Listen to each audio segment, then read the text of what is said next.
moderate the weather, that we might be able to get the crops planted and do those things that will produce an economic benefit to the community. Thankful for all of our blessings for our families and pray that thou bless them, and ask that thy spirit will be in attendance with us this day. In the name of Jesus Christ, amen. Amen. Please stand, face the flag, and give the proper salute and repeat after me. I pledge allegiance to the flag of the United States of America and to the republic for which it stands, one nation, under God, indivisible, with liberty and justice for all. Thank you.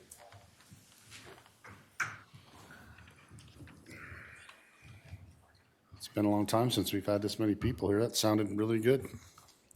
Thanks for participating. Thanks, you guys. I'm looking for a motion of approval of minutes. Motion to approve the minutes from the March 15th meeting. I'll second it. Got a motion by Commissioner Perry, second by Commissioner Bingham. All in favor? Aye. You notice I didn't make a mistake this time. I'm so used to doing the Jeffs. I call these guys the Jeffs every once in a while, so. Okay, administrative review, reports, future agenda items. I know we've got the Gallagher contract for HR. And do we still have to have these guys approve it, or are we good to go? I think we need to make a motion to approve the Gallagher Pending. contract, which we've already seen. Pending? Yes, pending Okay, legal approval. so we need to make a motion to accept the Gallagher contract as we've seen. It's been on previous agenda items, pending legal review. I'll second it. I've got a motion by Commissioner Perry and a second by Commissioner Bingham. All in favor? Aye. Okay. Okay, Commissioner Summers, I have a report for Sure. this meeting. Will that be okay? Yep. I was invited to a stakeholder meeting about the Area 29. For those that don't understand that, when the governor talked about no more approval of water, Permits. yeah, Yeah. I can't remember the word. It's but okay. anyway, so there's been a big issue about that, how to be involved with it, what to do about it. And so what they recommended in this meeting was that perhaps someone in the county, whether it's myself or whether the commissioners want to get together and write a letter to the state water engineer with our points of view of how that should be handled. And perhaps we need to talk about that and make sure we understand what those are. They will be meeting again in a couple of months. If we do that, we probably need to do it before the 1st of May. I was going to write one individually, but you other gentlemen, if you'd like to be involved, or maybe we'll talk about your points of view. Also, the Conservancy District voted to develop a countywide water master plan. I'm all about planning. I have some concerns, and in that meeting, I brought that up, that perhaps we need to understand that these communities through the county have far senior water rights than the Conservancy District does, and that they should be invited to the table in that any kind of discussion that's going on there. I thought that maybe what I would do, if it's okay with you, Stan, I know you're over the Council of Governments. I thought maybe if that's okay, I would go to that meeting on Monday night. I think that'd be great. And maybe I can talk to them for a minute about their involvement and why they ought to be involved. Well, I find that kind of interesting that we do the whole drainage districts for the states, but yet they don't apply with everything else. So, yeah, I think that would be a good thing to be to. That'd be great. And then return and report. Yep, I'll return Okay. a report. And I think we ought to put a agenda item on for the next agenda to talk about what Commissioner Bingham was talking about with Area 29. Area 29, yeah. We had the road show of the people coming up here, if they didn't know about them coming up and telling us what they were going to do without drilling in the area.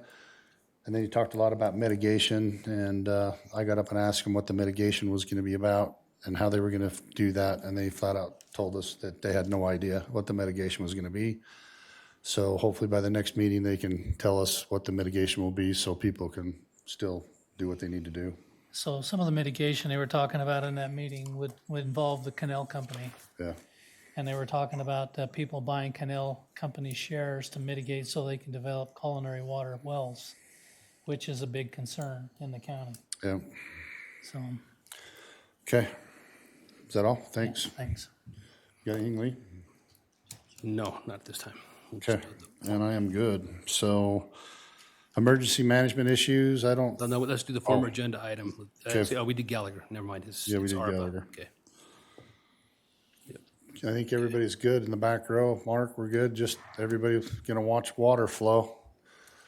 If you can get bored, go sandbag. So I have a feeling the neighbors to the east, the Manaway people and Brigham City, Box Elder Creek is gonna be, It's gonna be awesome. it's gonna be awesome. That's coming from the mayor of Brigham City. You heard it here first, folks. It's gonna be awesome. So I was in that water meeting with Tyler Pugsley, and he says that you could fill the Manaway Reservoir 4.5 times with what's up there. That's, yeah, We don't wanna try, but that's, double dog dare you. So I think other than that, ARPA, I have something on ARPA. yeah, Commissioner Perry's got some stuff on some ARPA funds. So on ARPA, both Tremont and Brigham have come to us, and they're short on the amount of money to run their senior citizen centers. They've sent us some numbers that their cities are, their city residents that they're covering, but they have a lot of the cities within the county that have not stepped up or not been given enough information to put it in their budget to pay for it, so they're running short this year. So they've asked the county to help with that cost. So I think what I'd like to do is make a motion that we give $45,000 of ARPA funds to Tremont City and $65,000 to Brigham City for the one time for that senior citizen. But we'd ask those cities to document it and make sure those other cities that they're providing those services to know what that is. And then, of course, we'll take care of those that are within the county that we need to make sure we're taking care of. But that would be my motion, is to do $65,000 to Brigham and $45,000 to Tremont and senior centers. Any discussion? Yeah. Mayor Bott, do you need $65,000? we need lots more than that. Spoken like a true mayor. No, those are true numbers. That's not political. I'm not a politician, so. No, How as am I a supposed to believe anything you say? as a- after- Say Mayor Bott. Mayor Bott from Brigham City. There you go. The city itself supplements the senior center outside of what Bragg contributes from Meals on Wheels and congregate meals, well over $500,000. That and 75% of what we do is within Brigham City, but there are a few cities surrounding that. I think there's one community that the cost would be about $75,000, about $40,000 for another, $13,000 for one. If it was all, if everyone was to pay their fair share, it's a weird animal. I'm finding out. So do you bill them? Do they know why and how and what? That's the interesting part of the animal is the Brigham City Senior Center and the Tremont Senior Center have the Bragg contract for the county, and so and I get what they're saying. In their eyes, Bragg gives you the money for the southern half of the county. Don't bill us. So. But I think that it's appropriate. That's what we're making the motion today, is to say, we'll help cover it. I think it's appropriate that we, No, and I agree. I know where they're coming from, and I know why they're saying it. I don't agree with them, but I understand it. but I think we should bring it to them. So I used to be a mayor, and I used to get a bill, and no one ever told me what the bill was for. And I was raised. They know. I was raised that you don't pay a bill unless you understand why. Yeah. And what's going on. Yeah, we have. I think one year we got $5,000 from one community, and I think the last year we got $300 from one. Yep. And it was after, I think, one of our senior citizens. There's a couple senior citizens that used it, the community center, that went around to the city councils and kind of made a presentation, and that's when we got that. But that only happened once, and we haven't seen any money after that. So. But we would work with, as a county, I'm committed to work with you guys. Yeah, to yeah. Help us come up with a way that we can present to those cities. No, we are too. Commissioner Bingham and I have talked. Because that's the first thing they asked us, said, well, don't we pay them? I'm like, yeah. I says, but with inflation, the double cost, triple, quadruple the cost of food and gas and things. So I think this is a we think, proper use of funds in my There's a bit of a discrepancy, the cost of food that the state says it should cost, or they're projecting it as like $3.50 a plate, when the actual costs are about $11.75 a plate, a meal. Yeah. In the last, and that's without transportation. Yeah, last 30 days, beef prices have gone up 15 Yeah. cents a pound. yeah. So, Okay. think Thank it's you, appropriate. appreciate you. You still need a second. So I'll second that. Okay, I've got a motion by Commissioner Perry and a second by Commissioner Bingham. All in favor? Aye. Oh. And I think we'll have another ARPA / whatever in the next one go around, right? Hopefully, yes. Hopefully we'll have some more numbers by then, so. We're working on it. And then we're gonna stop for just a minute for our Employee of the Month. Yes, we are. Okay, off to Okay. Commissioner Perry.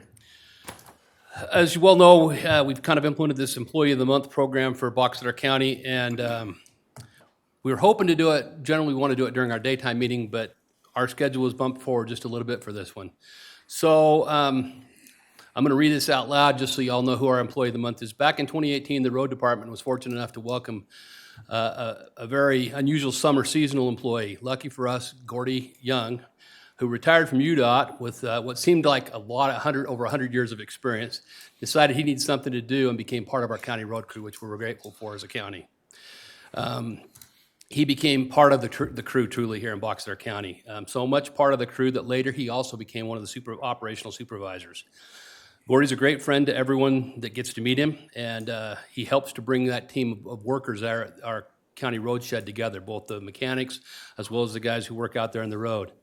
He teaches them new skills, and he provides them better, safer ways to get the job done. His experience from UDOT and from his previous life and all the other things he's done help to improve our road department, our bridges and drainage systems throughout Box Elder County. So here in the county, there's a lot to do. We've had a long, wet winter. It's been hard on the infrastructure, but with the knowledge that Gordy and Gordon has given to us, I think that Box Elder County will be in good shape to get things done. Gordy, from your boss, he said it's impossible to measure your impact on the past, and even more impossible to identify the impact that what you have taught us will bring us to the future. So I guess this is from your boss, Darren, saying, so I guess what he's saying is it's impossible to say thank you enough. And as the county commissioners of Box Elder County, we want to thank you, and we want to make you our Employee of the Month for the month of April. We know you kind of pushed our limits here. We were hoping to do this in another 2 weeks, but we know that you're decided to go and retire and go spend some time with your wife and family, and we appreciate that. But we want to recognize you, and we'd like to bring you forward if you'd be willing to come forward with it.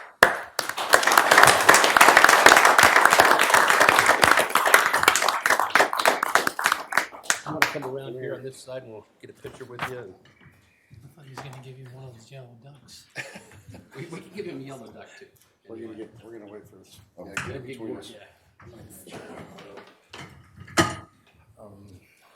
I know where This was, I know where we live. This was supposed to be a seasonal part-time job for 8 years. Okay, we'll get one more. Awesome. Thanks, That's guys. awesome. And And it turned out to be something that I'm passionate about. These guys in this county are very, very good people. They are very talented, and they're what makes me look good, is the employees that we have. you did a Thank great you very job, much. thank you. This is Appreciate it. just a little bit from us, saying thank you for all you did, so, Thank you very much. anyway. Thanks, boss. Happy retirement. This was supposed to be, come and listen to something. I know it's supposed to be coming. We had it tricked. We had no We did idea. that, we did last month, but we want to make sure we recognize you, so thank you guys. Thank you. Somebody lied, sorry about that. Thank you very much. He's now made that at me twice today. If you guys could only have seen the look on Gordy's face. We lied to him, told him he had to come here. What was the lie?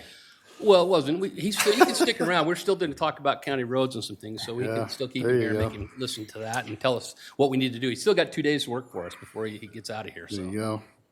Tourism office, I think you guys are up next. In case you didn't know, we have a flourishing tourism industry in Box Elder County. It's not only the Spiral Jetty, but every place else everybody goes.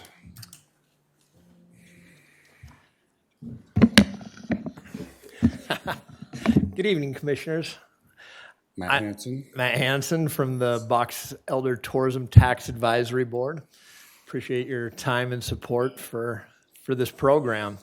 Tonight, we're here to ask for your approval of the tourism grant recommendations that you all should have had a chance to receive and go over.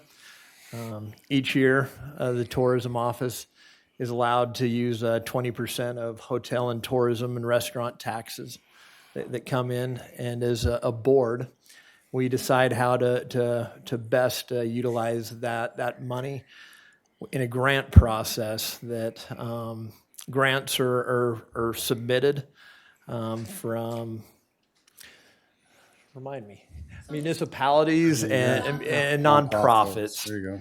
And County Commissioner Summers sits on the board of directors with us. We go through all these applications and just decide how is the best way to utilize this tourism tax to, again, benefit tourism and future tourism in Box Elder County. And so we present those packets before you and are looking for approval on it. You guys got any questions on all this stuff? I did, but I talked to Joan for about 30 minutes. She explained it.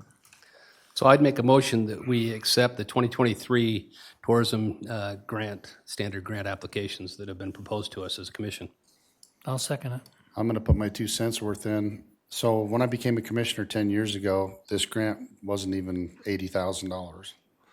So with the help of the community and the people that are around in the community, this grant, so if this is just 20% of what we do, can you imagine what the 80% has gone to now? So when we talk about everything from the fairgrounds to parades or anything else, the tourism, you know, we have a lot of people that come here. We're kind of no longer just, excuse my French, but we used to call us just a P stop because people would get off I-15 to go buy lottery tickets, heading up through Logan to go to college, but now we're a destination place because there's more things happening in Box Elder County. I just want to throw out, our tourism director, Joan Hammer, who's also here, Yep. went out and presented to the Kiwanis today and talked to them about tourism. And there was a lot of folks in that room that are part of the Kiwanis here locally that were quite excited. And there was a few things that she threw out that, luckily, because I know her, I knew all the answers, but there was some of those in the crowd that did not know the answers that were some amazing things that are happening in our county. So we appreciate all Joni does, so. I see my neighbor Eli Anderson's in there in the back, and he's a recipient of one of these. It's going to have the National Carriage Association in about 3 weeks. We've got another agenda item for that. That's coming here in to his place. And if you've never had a chance to go out and look at, I think is it the North American largest collection is out in Bothwell, Utah. So if you want to see something cool, come on out and see that. So I've got a motion and a second. All in favor? Aye. Appreciate you guys. Thanks, Matt. And it looks like we got UDAF. That's yours. I'm still. It's okay. Okay, this is the PowerPoint, right? Yep. And if you'll just tell us who you are and Okay, we can do that. My name is Commissioner Craig Butters here so I can see you. with Sorry. the Utah Department of Agriculture and Food. Kelly? I'm Kelly Pearson. I'm the Deputy Commissioner at the Department of Agriculture. And here we have with us today Jim Bulkett that lives here in the county, and he oversees our Conservation Division. And Amber Brown, our Legislative and Government Affairs Director, is with us also. So we appreciate them being here. So we'll go ahead and start the presentation. The Department of Agriculture and Food is a little over 100 years old, but initially it began in 1896 when the legislature formed the Utah Board of Horticulture, the State Board of Horticulture. We oversee many mandated programs, and just to name a few, if you want to advance the slide. Yep. We have stewardship over many different programs. We do inspections, we do regulation, consumer protection, rulemaking, loan assistance, pest and disease control, and marketing and economic development. And the many different programs that we have are all fit under these different categories. The divisions that we have 10 divisions. The Office of the Commissioner, Administrative Services, Animal Industry, Conservation. Our newest is the Grazing Improvement Program. We have a lab that works to test food and other products to make sure that they're safe for the consumers. We have a Marketing and Economic Development Division, and Medical Cannabis and Industrial Hemp is also quite new program, and also Plant Industry and Regulatory Services. So I've been with the department for 4 years, and when Commissioner Butter started, we wanted to really come up with a strategic plan of what does the Department of Ag, what role do we play with agriculture? And we did a tour throughout the state and invited stakeholders and ag producers to these different events. And we wanted to find out the vision of agriculture in each area of the state. And this helped us to come up with a strategic plan going forward and some goals that we wanted to accomplish as a department. And some of these goals, the first one is agristructure. Agristructure is a term that we came up with, just the infrastructure for agriculture, such as meat processing and food and vegetable processing throughout the state. As most of you know, if you want to get your cow harvested now, you're a year and a half out, which is very difficult for our producers to have to feed their animals an extra year and a half before it gets harvested. So we're finding ways to increase that processing, not only with meat, but with fruits and vegetables, and also to keep those products here in the state of Utah. The workforce development. The average age of someone in agriculture is 65, and that's a difficult stat. And we just got back from Israel, and that was the same stat that they have in Israel, 65 years old. And so we got to find ways to get new and younger people into ag, and the only way we can do that is to make it profitable, something that they want to do. Everyone wants to get back on the farm. It's just, how do we do it and make a living of it? Try making it dry. Yeah, exactly. Yeah. Exactly. Ag land preservation. This is definitely been even a goal in the rural areas. Even in Israel, we saw how they build in the hills and keep their ag land safe. And we've done the opposite here in Utah. We're building in some of the best ag land throughout the state. And so we're going to talk about some of the programs that we've established to help that. The supply chain. Again, during COVID, it was very scary to go to the grocery store and see it empty. It can be disrupted very quickly, and we got to find ways to be self-sustaining in the state of Utah, and find more products and have our producers sell locally more. So we're trying to find ways for that to happen.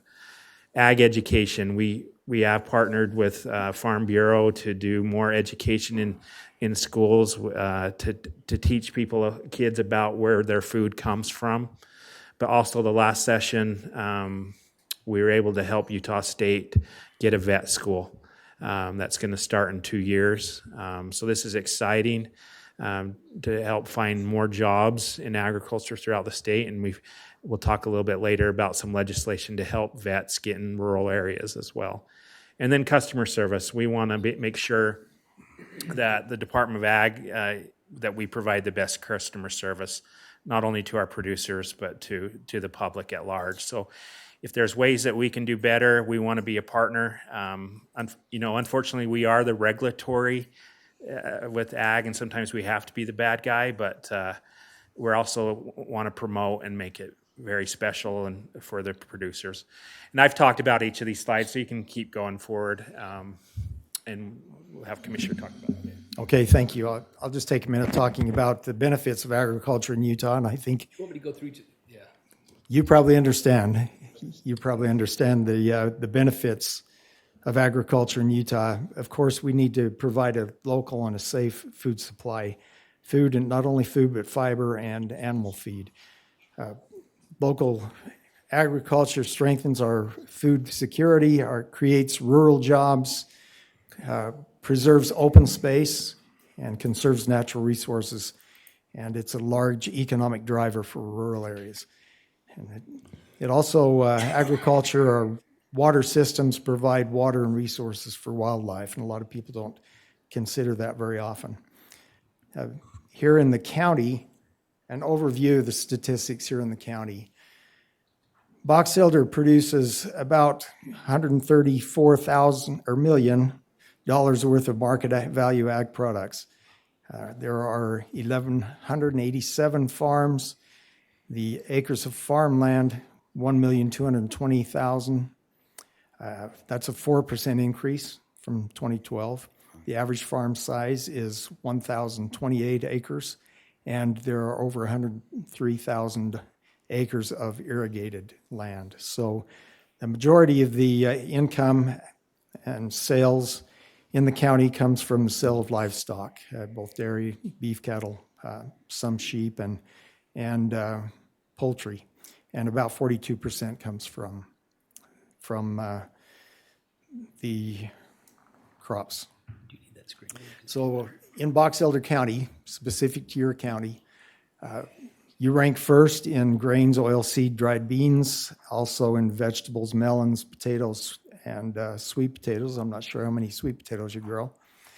But these statistics all come from the USDA National Agriculture Statistics.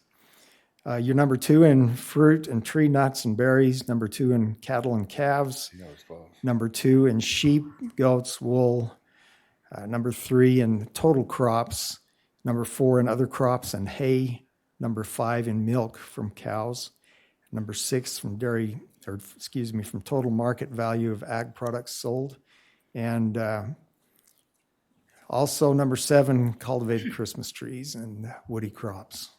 So can I ask a quick question? You bet. Where do you get this information? The USDA compiles this information, and the booklet that we gave you should have most of this So information. is this the ag survey that's sent out? Yeah. Okay. Yeah. These are as of 2017. Okay. So at the speed of government is what you're saying. Yeah, that's true.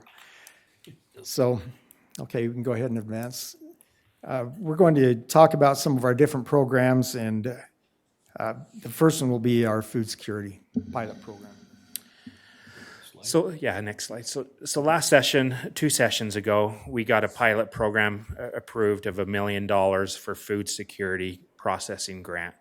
And this was to try to help the bottleneck of processing in the state. We asked for quite a bit more, but with it being a pilot program, we got the $1 million, and we wanted to try to do the best return of investment as quick as we could. And so what's kind of some of the eligible projects, if whatever will allow the processor to do more is really, if it's new equipment, if it's adding on to their building, refrigeration, things like that. And we got 72 applicants, 14 million in requests. So we had a ranking committee rank them, what would be the best for throughout the state. And you can go to the next slide and you can kind of see where we did these projects throughout the state. This session, we got $1 million more. So we hope that you guys will spread the word. So from May 1st to the end of May will be the application period.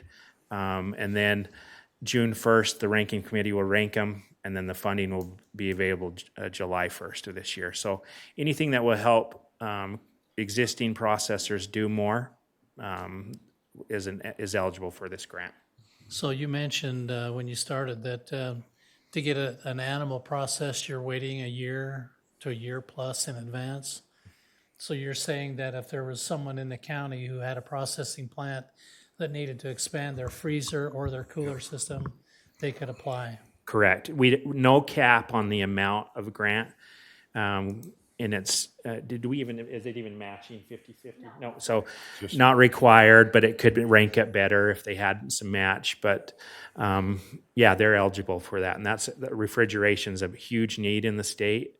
So have them apply. When we're done with this meeting, we'll send you an email with all the links to these programs that you can share to producers. So we're excited about this program. We hope to get ongoing funding in the future for it. So, Okay, on the next slide, we actually have video if we can make that work. Is this the one that Lieutenant Governor came out and seen? Or is this the one you're expecting to try to help? Joe Ferry brought the Lieutenant Governor out here at one point, talked about water Probably different. optimization. There are several projects, and Yeah, the Lieutenant Governor has been out to see those. because I know that's one thing about the basin draining that we're on, the Bear River thing they were talking about, having ag optimization be a big part of everything else that we're talking about, so. Yeah.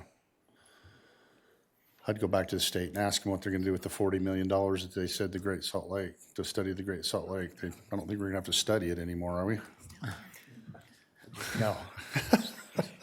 I do think they had some additional funding for flooding mitigation this year, so that was probably wise to do that. Let's see if that works, maybe. Okay. This is why they don't let me touch things, because I'd be a blank screen. Maybe you'll have to just send it to us and we'll have to ship We it can out. do that. We'll send you a copy of Yeah, it's the not. presentation. Okay. I blame it Well, on we'll IT. go ahead and move on then. The water optimization program that we have provides grants to farmers and ranchers and canal companies to upgrade irrigation systems, things like lining canals, piping water. Also, improving the efficiency of the sprinkler nozzles and different things like that. So since 2019, we have administered over $50 million across 276 projects, and the projected water savings for those projects is over 172,000 acre feet annually. We also have another program that's a new program at the department. It's the Ag Stress Assistance Program, and this is a partnership that we're in with Utah State University. And agriculture, we all know, is very stressful, can be very stressful. And you go from a extreme drought, to the flood. And, so you never know in agriculture what you're going to be dealing with. And the financial aspect can add a serious mental health challenges to producers oftentimes. So we're partnering with USU Extension, as I said, for a program that provides free mental health care vouchers for farmers and their families up to $2,000 that can be used through Intermountain Healthcare. We also do training for producers on how they can help members of their community if they recognize problems. And we also train the crisis line responders for 988 crisis line. So I have another question. You bet. So was that executed through the extension program in the county? They can notify us. We've got some information that we'll leave you with the contact information for the extension. And The reason I ask is because I met with them, and there's a lady there on that board who works for Utah State who is an agent in the county who's doing that very thing already. Mm-hmm. That's why I was just wondering if you're working together or. Well, the program that we have, the agent that oversees it is Josh Dallin. He used to be here in the county. And so, he's the one that worked to set up this voucher program with Intermountain Healthcare. But all the information and the links for how to access these programs will be on our webpage. Okay, thanks. Okay. Sorry for asking so many questions. No, So the Lee Ray McAllister Fund's been around since, I believe, 1992, but the last session, they moved it to the Department of Ag and now called it the Lee Ray McAllister Working Farm and Ranch Protection Fund. So say that 5 times, Dan. Well, it used to be under quality growth. Yeah, Thing that, right. And it was a nightmare. Yeah. Sat on, yeah. So we're excited that it is in the Department of Ag so that we can Where it focus on belongs. ag land preservation. The funding has been sporadic on, they've give a little here, but never got ongoing. But this last session, we did get $3 million of one time. And also, there was a bill that was passed, is it House Bill 271? 371, that allows 20% of the rollback taxes in your county to be used for conservation easements. So what a conservation easement is it's a voluntary program. It allows the ag producer to sell their building rights, development rights. They'll work with an appraiser to come up with a value, and with the state funds, with public and private funds, with federal funds, they'll purchase those development rights, and that land will be preserved in ag land forever. They'll still maintain ownership, however, and they can sell it, but it'd always be sold as ag land. So we're excited about this program. Jim Bocut will actually be over that program. I think, are you guys over 50% public land? Oh, yeah. Yeah, So that 20% rollback tax would not affect us. affect you or to do it. Right, we're Yeah. not required. But we hope you'll look at opportunities to do conservation easements and work with us to do those, because the last crop, if we build on it, will be houses, right? And again, we're seeing more and more land being sold for development. So So let me tell you my personal problem.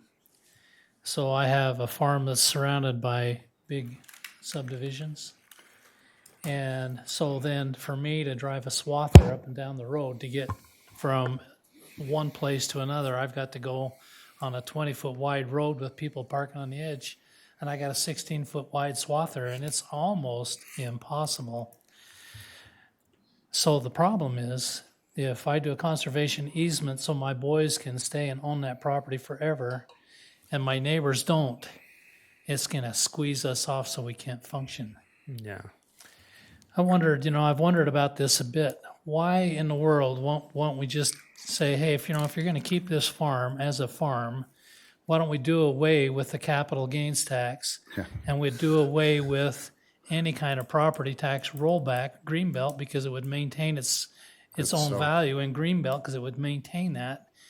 That in and of itself might be enough to encourage some of these old time farmers to keep it that way, so that they don't, because the first thing you have to do, you have to pay capital gains on property you've owned for 50 or 60 years, and your basis is ridiculous. And so you have to get a huge amount of money out of that just to cover the tax. I wondered why we can't do that. Yeah, that's a great question. And maybe there's things we can do to work together to get that done, because that is a big I think if we challenge. could do that, I think it would make a major difference in what goes on with the farmland. It seems like every year there's 2 or 3 Greenbelt bills that. Oh, yeah, that they want to take that money and put it Yeah. someplace else. Yeah, agreed. But it's the green belt is one thing. If you're keeping it as farmland, it's not the green belt, it's the capital gains tax that kills you. So when I was over the Quality Growth of Utah, we had this discussion, and I asked him a question that nobody could say. And so say he wants to sell his farm. Why should he sell the rights to that farm to a developer? Why can't he keep the developmental rights and say that they will do the frontage into houses or whatever?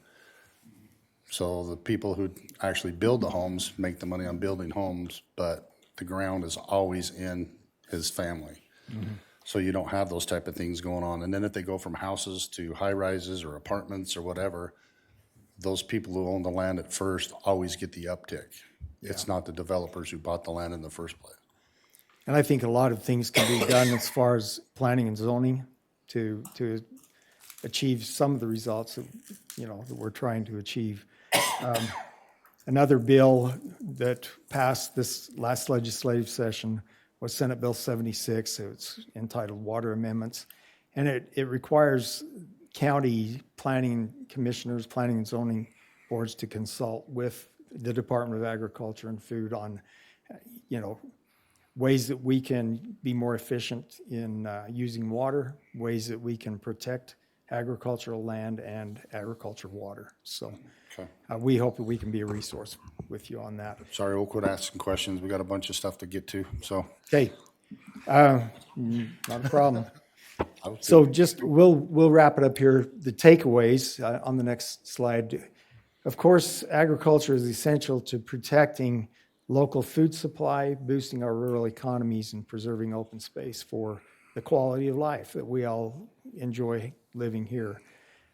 Consider how your community can find ways to help agriculture remain viable.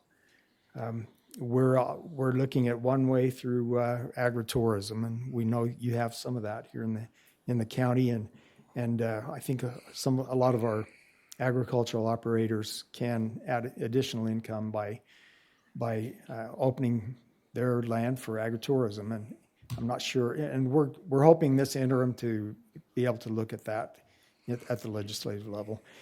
Also encourage municipalities to adopt ag-friendly zoning ordinances, and of course, we're here to help in any way that we can. You can look on our website at ag.utah.gov. We appreciate being able to meet with you today. Say that one more time and loud. I just got a text that said, send me their website. ag.utah.gov. Okay. I think they got it. They're shaking their head now. Okay. Thanks again. Thanks, you guys. Thank you. Appreciate your drive. Yeah, where would you like us to leave the information we've got on the ag stress and some of our Okay. other programs? Just send it to us. Kelly will email it We've to got us. some flyers. If you do, if you want to just bring them over here, we'll That'd be great.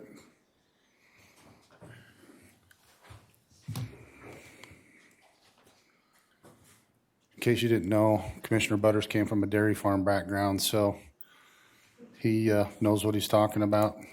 Kelly just came from San Juan, so I don't know if he knows what he's talking about. Chrissy, thank you. Switch back to the whole slideshow. Years like this, but make me not want to go back to dairy. Okay. Yeah, I hear you. Thanks for that presentation, you guys. You're more than welcome to leave. I would if I was you. For now. I think we're up next about a primary natural disaster area, do? No. Carriage There, Association. oh, wait a minute. This is I mine. forgot. This is- I we'd have skipped Eli come over, up and- my buddy already called it out. I actually asked for this one to be on the agenda, so Okay. we could have Eli come up for us. You want to come up, Eli, and talk a little bit about? Well, just put it in front of the other commissioners. The reason this is on here is I asked it to be on the agenda, this Carriage Association of America fee waiver. We've got Eli Anderson here who's bringing it to Box Elder County. And I talked with Eli and I asked him to come to this meeting, and I asked that I'd like to make a motion as a commissioner that we waive the fees for the use of the fairgrounds for this association to use the fairgrounds for those couple of days that they're going to be using it in April, because of all the things Eli's done for us as a county. For those who don't know, for years and years, Eli has always provided us with wagons for the county fair. We've had several horse events here in the county. He's provided us horses and carriages for those events as well. And I can't even start to put a dollar figure on all the things that Eli has done for this county over the years. And so as a commissioner, when I found out he was bringing this organization and this, and he was helping to sponsor it and putting some of the money forward himself, I felt like it's important for us as a commission, as a county, to say, we've got your back, Eli. So that's why I wanted to say, make the motion that we waive the fee for the use of the fairgrounds for this event. So that would be my motion. I'll second it. I've got a motion by Lee Perry, Commissioner Perry, second by Commissioner Bingham. All in favor? Aye. Did you want to say anything, Eli? You good? Hey, and I just heard a rumor that he's going to lease us his popcorn for the fair this year. And if you've never seen, it's a popcorn machine. It's a wagon that is just amazing. Back in the 30s, did you tell?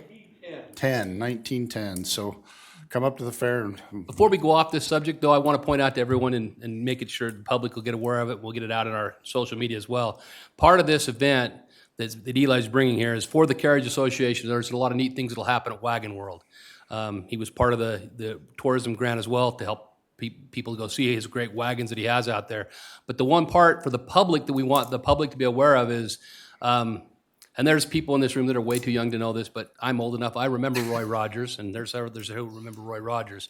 Well, he passed away, but before he passed away, his horse passed away, Trigger, and they stuffed his horse, and it was in his museum that he had in Victorville, California, with a lot of other things. And an individual came in and purchased that horse and some of the saddles and other equipment. And there's going to be a display at our county fairgrounds on Sunday for the public to be able to go and see Trigger, the saddles. So it will be open and free to the public that afternoon, Sunday afternoon, the 30th? The 30th of April, 1 to 5 for people. And we'll put that word out to the public to let them know that they can come and see Trigger and the saddle and this other display of Roy Rogers memorabilia. And there's a lot of they didn't folks in this county. They didn't stuff Roy, did they? They didn't stuff Roy. Okay, So he won't be there. just Trigger. But his daughter is coming for the day before. I don't know if she'll be able to stick around that day, but I know she's coming in the day before to meet with the Coaches so Association. So it's kind of a neat thing that we're bringing here to Box Elder County. And we appreciate Eli bringing it and letting us be part of that. So Thanks for using the fairgrounds for good, Eli. Appreciate your support. We've got people from coast to coast and north and south of United States that are gonna be here. That's awesome. Great. Thank you. Thank you very much. And I'm gonna actually have Casey come up, instead of coming through, he's on D at 557s for another fairground waiver. If you'd like to come up and talk to us a little bit about this, just state your name and where you're from and.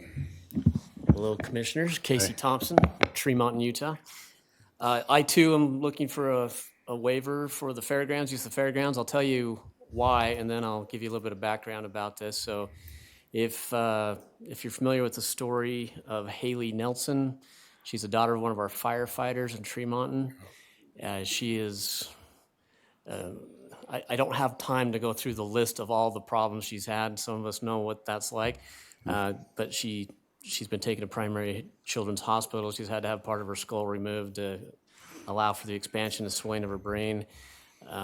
She's had a number of complications. The family, I wouldn't say that they're destitute by any stretch of the imagination. They have insurance, thank goodness. But we're looking to do something for them. I call it medically embarrassed. Medically embarrassed, that's Yes. a good word for it. Yes. So they're approaching a point where they could use some help. So we've got a group of folks together. We've talked to the mayor. Lyle's on board with this. And what we want to do is hold a fundraiser for her specifically. And beggars can't be choosers, but we'd love to do it on the 27th of May. Her birthday's the 28th. She's 9 years old anyway. And so the plan that is going forward is, should have talked to Eli, but anyway, she loves unicorns. We're going to do a little parade down the street. We're going to come pick her up in a wagon. We're going to take her out there. We want to do a jackpot barrel race and then do a silent auction and then bring some food trucks in. And what we're looking for is just to make sure that as much of that money as possible could go to the family. And again, she continues to go back and forth to Primary Children's. So we're hoping that she stabilizes and we can do this on that date. If not, we'll need to postpone that. And I just want to thank Jan Rhodes because she's the one who suggested I come down here and see you guys. And bless her heart for even thinking about that. So what we're asking for really would be, I'm going to shoot for the stars and maybe I'll hit the earth. But Just let Jan know on the 27th which buildings you want, and then she can tell you from there. And if not, then we can. postpone. I'm guessing that Is it all Jan sent day? you here, that you've already got a reservation, she's already got it figured out that you can use it? We don't. We'll find a place in between the schedule of what she already has existing to make it happen. Okay. So is it an all-day thing, or? It will be essentially it'll be anywhere from 9 o'clock to approximately 2 o'clock in the afternoon. So it's a good chunk of time. I know that's a very tight schedule. There's a lot of use at the fairgrounds. But we can usually shovel something from here to there. So Okay, just let Jen know, and then she can let us know, and then let us know what else we can do to help. that would be great. And I'd entertain a motion. I'll make a motion that we approve the fee waiver for Casey Thompson for the fairgrounds. Second. I have a motion by Commissioner Bingham and a second by Commissioner Perry. All in favor? Aye. Thanks, Case. Great. Thanks, you guys. Thank you. Let us know if there's anything else we can do. Okay, good to see you. Thanks. Thanks. Okay, the next is the designated county as a primary natural disaster area due to recent drought from the USDA. It came through us. I don't, Mark, do you know a whole lot about this, or just that it come through and we need to designate it? Well, yeah, what happens is if we are neighbors to somebody who's got a designated disaster declaration, Then we you're become, eligible for some of those. and that just gives people access to not only federal funds, but some state funds when it comes to doing these things. So farmers, ranchers, individuals. The designated Yeah, county. it's on our agenda, C. but for some reason it's not on this agenda. I don't know why. I don't know. It's on item It's not on, C. it's on our printed agenda, but Yeah, it's on our printed agenda, but it's not on the, sorry about that. it's not on the screen agenda. So maybe you don't even have the contract or the resolution that we need to do. Oh, okay. Yep. For some reason it just, So I just need somebody to make a motion to be a part of that. I will make a motion to approve the designated county as primary natural disaster area. second. I got a motion by Commissioner Bingham, second by Commissioner Perry. All in favor? Aye. Aye. It's kind of ironic that we're disaster area for drought when we're worried about flooding at the same time. So yes, Yeah. it makes sense. Okay. This is the contract for ERGA. I don't know if you could hear of an uglier name, But it's the Utah Regional Growth Association Economic Development Service Agreement. So this used to be held underneath UAC. So the Utah Association of Counties used to do this contract, and these people have gone out on their own and are doing this for us. And so it's basically the same contract, but they're doing it by themselves. So it's actually saving the county money because we used to have a full-time person. That's just you, I think. Oh. We used to have a full-time person doing this, and now we can see. It's my understanding we haven't got it back yet. I don't know. Did they say? We requested some changes and haven't seen it back yet. Oh, I think they said it was okay. I think Marlene just made a good point that if this was funded out of the RDA, we should have it on the RDA agenda. I didn't think of that when we reviewed it. Or is it funded from the commission? That's how you act was. Yeah, so we're gonna have to get it to the next and put it to the RDA. Yep. And we can get back with those guys and Okay. accept the agreement. I thought I seen the email come back and said that everything you said was okay. Oh, I didn't.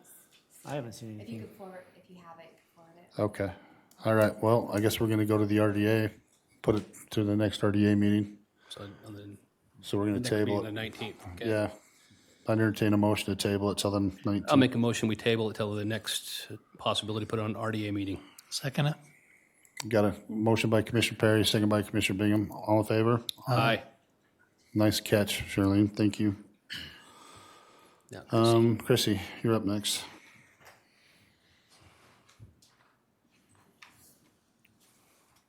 All right, Chrissy Bennett, and I guess I'm here in the capacity of the Box Elder County Secretary. Box Elder put the mic a little closer to you. I know you don't want to talk into it, but we got to hear you. Box So does Elder everybody else. County Fair Secretary, Chrissy Okay.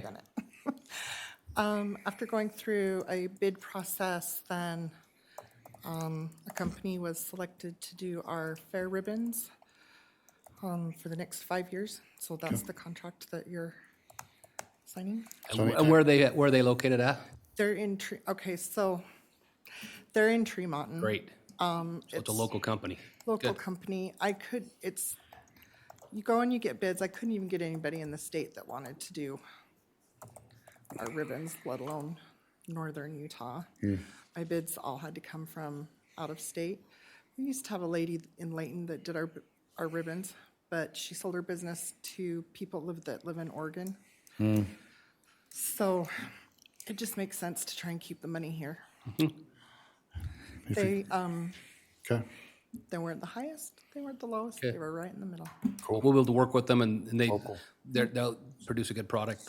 Yeah, they've done our ribbons in the past, and they're literally, a block away? Walk away. And they fix things day of. I'll make a motion that we adopt the award bid contract 23-13 for fair ribbons. Can I ask one more question? Yep.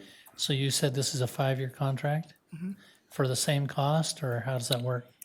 There's a certain Percentage that actually. percentage increase depending on what, because of inflation and what different She doesn't want to say supplies it depends cost. on who's in charge. Okay, I'll second that motion. Got a motion by Commissioner Perry, second by Commissioner Bingham. All in favor? Aye. Thanks, Chrissy. Oh, where am I at? We're down to. Hey, Mark Sukan, here you go. Come on up, buddy. Just sit down and put that mic right up to you. Give me your name and where you're from and. I'm Mark Sukan. I'm the plant manager from the Post Consumer Brands plant in Tremont. We had a clerical error. Thank you, by the way, for taking some time. It's great to see you guys work. But we had a clerical error at our corporate offices. We lost our bill for the property taxes and found it when we received the delinquency notice in March. And when we received that, we immediately paid it along with penalties and interest. What we're requesting is for forgiveness on the penalties. Just felt like that was a bit egregious, considering our long history for 19 years of never missing a payment, never having an issue. But that's our request. So when you say lost it? I mean, somebody just. it Somebody came- misplaced it, so it literally. So it got misplaced in your office and you just didn't see it? Not my office. Yeah, I was just Well, gonna say, in the, yeah. In Minnesota office, in the yes. home office. Yes. Steve, is there something you've got? Yeah, I'd just like to, Got us? every time this comes up, remind the commissioners of what the standard you're looking at here. There's a statute that applies to this. Yep.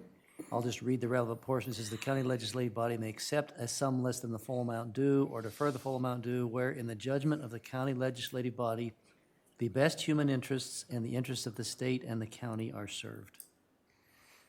It goes on to say that if there is a lien on a mortgage on the property, you have to get the mortgage holder's consent. Don't know if that would apply here. And within 10 days, if you do grant a forgiveness or deferral, you have to publish who that was granted for, the amounts, so the public's aware of that. Okay. So it's actually a rebate because you've already paid everything. Yeah, and if you So want it's to just actually a credit our rebate. account, we don't need it. Well, it's a rebate, but it was, you're saying you didn't know the penalties Right. and interest, so. Yep.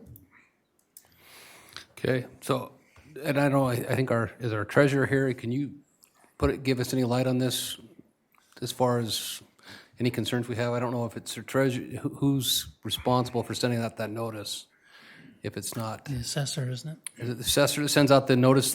I mean, it should be paid by the end of November, right? And if they don't pay it by the end of November, when do we send out those notices to say they're delinquent, I guess is what I'm trying.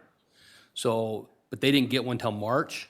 That's what I was told. It's the delinquent notice. So we would have sent one in January, but, and that's what I'm just trying to kind of get my brain around is the fact they didn't get it till March or didn't find anything till March. The delinquent notice came out in March or just before March. 'Cause I got a call from corporate offices and the guy was sincerely embarrassed and wanted to know. And I told him Several contacts with them before that point in time. yeah. Okay. So I don't have a problem seeing what Post does every year for the community. Honestly, it's, if you've ever been involved with anything from, now I just lost the cereal sale for the United Way, and they raise about $10,000 a year. Yeah, 20. $20,000 a year for United Way up through our area, and then every time you turn around, if somebody's having a fundraiser or something, there's always a big box of Post goods that they donate to people. When during the floods they donated. I mean, it's just on and on and on. They're great people, and Mark's been a great asset to the community. I've sat on a bunch of boards with them, and I think their team is well deserved in Box Elder County. They've got Box Elder County's attitude. So The only question, I guess, we'd have to give them a rebate. We can't Yeah, just it's a hold it for the rebate. next year, right? That's, my understanding is if we say we're okay with this, since they've already paid it, we would have to reimburse them. We can't just leave that money there till next year when they have to pay and say they overpaid. Is that something we can't? Question for Sean. So Sean, I don't know. I don't know how you would accomplish that problem. What's that? So you're saying give them a discount on their. So if we said we're gonna waive these, since they've already paid the fine and the fee, if we said we were gonna waive the fine, the penalty, is that some? Waive the penalty, that's fine, we will reimburse them. Okay, but he just mentioned that they would have it be a credit to their Put it on account for going next forward, year. other than having us cut them a check. Is that something we can do or not? I don't see how that would be equitable with what we do for everybody else. Okay, okay, so you just need to make a motion to what the So Mark, you said that you felt like the penalty was egregious? Just based on our history. just because. And if we're willing to pay the interest, I'm not asking for forgiveness on the interest, just the penalty. So do I dare ask what the penalty was? The penalty was about $9,500, And the interest? about 96. We're kind of splitting it. I'd make a motion to waive the penalty on there. I'll second it. I got a motion by Commissioner Perry and a second by Commissioner Bingham. All in favor? Aye. Thank you.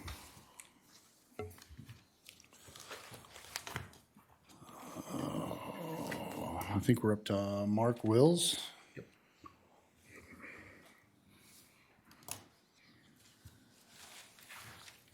Hey, just come in and do the thing. State your name and where you're from. Hey, Mark Willis from Brigham City. Okay. Been here for a good 8 years. And I'm here regarding my parcel, R0036769 over near the golf course. While preparing my 2022 taxes, I discovered an error in the property tax for my parcel, and I reported it to the treasurer, recorder, and auditing departments immediately.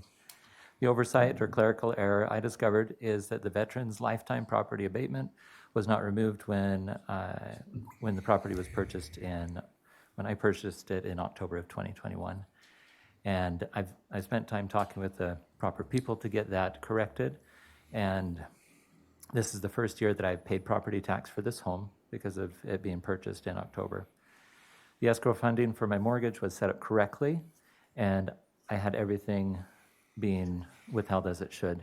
When the tax amount was paid to the county and then a refund check came to me, I'm aware from owning a couple other houses that there's adjustments to escrows that are done, and when that $2,000 check came, I saw it as manna from heaven and used the money to pay for medical bills.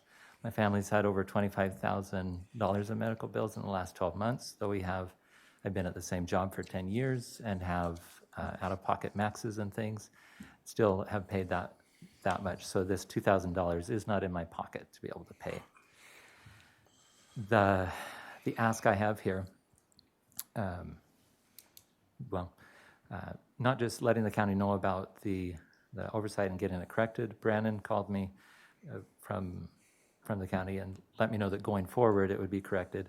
And I took the initiative to call back again and to make it known that I see that there's a bill and I'm looking to understand it. So I followed up with Mary, got abatement for the penalty and interest until the end of April, I believe with the assistance of Mr. Hatfield extending it to that point. I understand that the taxes must be paid before October, or else when the next taxes are due, it just doesn't jive. I'm asking for forgiveness for the $1792.24 for 2022. I also I'm part of a family of 6, and we are fantastic workers. Be happy to work off the debt rather than pay it. My family has given hundreds of hours to the city and county. When Project Protect started, my wife was a primary organizer for the area, and of the 1 million masks made, the organization that she was spearheading provided at least 20% of those to the medical, the frontline workers there that were having things. We've also contributed in mental health and community support for that. So you're saying you're on track now to be able to be okay by April? I'm having a hard time hearing you. No, I wouldn't. Okay. So 3 things I would ask to consider. One is the forgiveness. Second is to have no penalty or interest until the end of October. Okay. So that I can figure out from getting an extra In the job meantime, okay. for it. And the third would be to the happy service of picking up trash or painting things in Brigham City that might need it. I was an Eagle Scout and found a great way to be able to just serve the community and love it. So what's the 1792.24? Is that for the whole Penalty and 2020 year interest. taxes? Yeah, the 1972 was the veterans abatement. It's the what? The reason the abatement was on there was the veterans. The previous owner was a veteran. Correct. And so it's kind of like it's like the circuit breaker type of program. You get a huge discount in the amount of property taxes you have to pay. And so when you bought it, that stayed on there, and your property tax came, and it was like way low. Yeah. Yeah. So you paid the bill that came, it just wasn't adjusted the way it should have been, is what you're saying? The escrow paid it, and I got a refund of the 1972 from the escrow company. And so I'm needing to now budget to be able to pay for the increase of taxes that I wasn't so that I can make that deadline this year for taxes.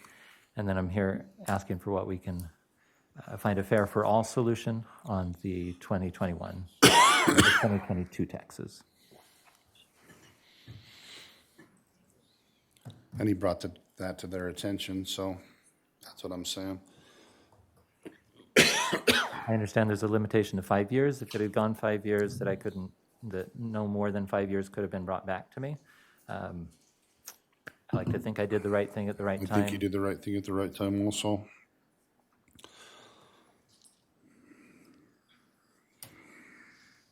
So you're looking for either forgiveness or extension, right? Or did that, so I Or- understand what you're Yeah, asking. forgiveness, extension, or have my sweat and hard labor take away the amount. I don't know that there's a way we can do that. I don't think there's anything built in where we can do something. Nope. So it'd either be forgiveness or extension, and that's the question. Like I said, if he would have continued to go the way he was, instead of just bringing it up to our attention, then I think I'd have a problem. Nobody would have known that we did this, right? Right. So I think when the check came, he probably was so elated that he thought God had sent him a $2,000, probably didn't even And that look came at from it. your escrow company because they had put money away thinking what the taxes were going to be, and so then they gave you the refund based on what it was? When the title company and we finalized the mortgage, there was the amount for what would be expected for taxes. Okay, yep. And so the escrow company didn't tell me. I did receive the statement in the mail saying what it was, and at the time that it was due from the county, the escrow company paid it, and I brought the reconciliation of this is, At the end. I'm not a veteran, though I do love America. Right. I'd entertain a motion if you guys want to talk about it. I mean, it sounds like he made honestly, I guess what I'm looking at is thinking, okay, you're the one that brought it to the county's attention. Without your bringing it to our attention, we may not have ever even known. That's the way I understand this, right? Yes, and the 1900 makes a significant difference in my life. Yeah. And I understand there's county things that it would also benefit. But your mortgage company now, the way you've got it set up, they will be paying the proper amount going forward. Correct. So coming this next October, when the bill comes, you'll be paying the full amount, not the veterans part, but the full amount, correct? Correct. So all you're asking is for forgiveness for this last year when you didn't know. Correct. Okay, I'd make a motion to do that, to do the forgiveness. I think that he's brought it to our attention. I think it's appropriate. I think that I do too. it's the right thing for us to do, so. But I can't make the motion, so. Well, Okay, I'll second it. I got a motion by Commissioner Perry, a second by Commissioner Bingham. All in favor? Aye. Aye. Thank you. Thank you. Good luck. I follow up with the Treasurer's office, or which one first? Sean, it's been a while since we've done this. Which office does he need to follow up with to make things right? I think you just forgave the tax, right? So Yes. you don't need to do anything. Okay. He just won't have to pay it at this point. He just won't have to pay it, Yeah, so clear you'll take across. care of He'll it. have to pay starting next year, correct? Yes, that's what he did. This year. Yeah, Yep. coming in October this year, okay. Thank Great. you. Oh. Where am I at? You're to Corinne. See. We gotta have folks from Corinne. Yeah, there you go. Sorry, I've been, Got it, my little agenda, it's right my there. eyes started watering and Came up. All you gotta do I is should have known. just kind of look at me and tell me when you want me to. I've already got one. Do the slides. I'll give one to, I think Boyd probably got one too. Do you want to save that one? Because I've got one in my pocket. Actually, right here, yeah. Just state your name. For welcoming us back. Huh? State your name. Oh, I'm Karen Caldwell, There you go. Councilman in Corinne. And then we know who you are, but you have to. I'm Lisa Marble from the Historical Restoration Committee of Corinne also. Okay. Okay, was invited here a little over a year ago and introduced our project. Today, I'm here to give you an update on the Corinne Historical Museum project, restoration project. This building's history is very unique, and I've listed some things there, but some things that I didn't put up there that's important is to remember that the money. You need to pull that microphone right next to your mouth. I'm I sorry. don't want to. Okay, thank you. Thank you. The money was raised to build this building in 9 days. The building was built with bricks made in Corinne. The Reverend Damon was the first minister and was also a professor, and he opened the first school in this building within 2 weeks of the dedication. Wow. And that school stayed open for 2 years until the first public school was brought to Corinne and held in that building. Next slide, please. Our project goals from the beginning has always been to restore, not repair, to reopen and let all those things that were happening before happen again, with the addition of attracting visitors with a guaranteed days and times of open, and to enhance the museum. Next slide, please. The project impacts for the county and for our area alone are pretty self-explanatory. But statewide, the church represents a unique history of Utah's minority group. Corinne City as a whole is a historical marker of the impact that non-LDS groups have had on the state of Utah.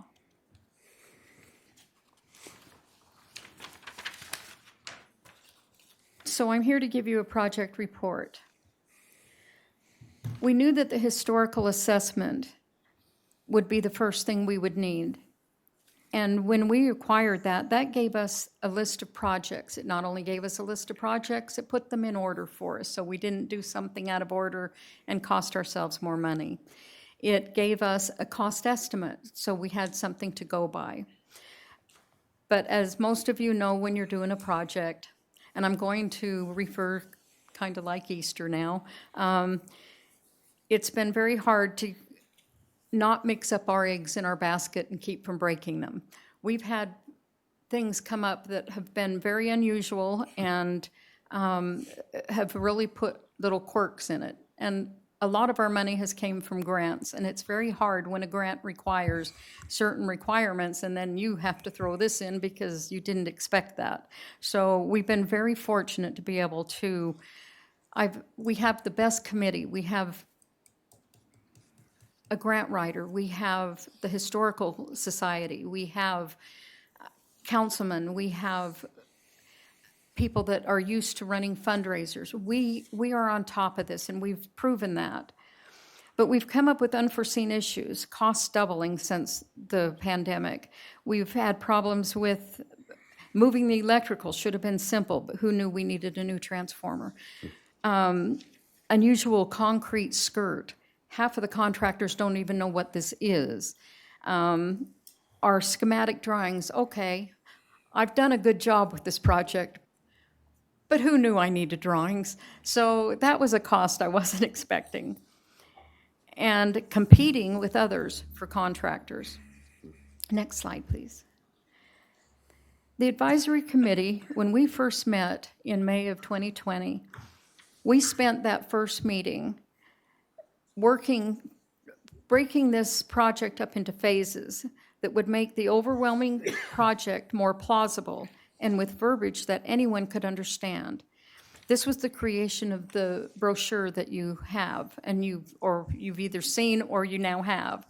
And this brochure was sent to every citizen in Corinne, West Corinne, East Corinne, and businesses throughout the county when we started this. And this brochure is used today because it's still, we've followed it to the letter and is still relevant. Next slide, please. So this brings us to our phases. Phase 1 is complete. That was the assessment. Phase 2 is beginning. Phase 2 is broke up quite thoroughly. Though we expected to be at least the least expensive project to be the concrete skirt and the French drain, it's proven to be the most difficult. We got funding for that way back last year, but we couldn't. I felt like Pretty Woman with all the money in my hand, and nobody would help me. So we realized that what we needed was a general contractor.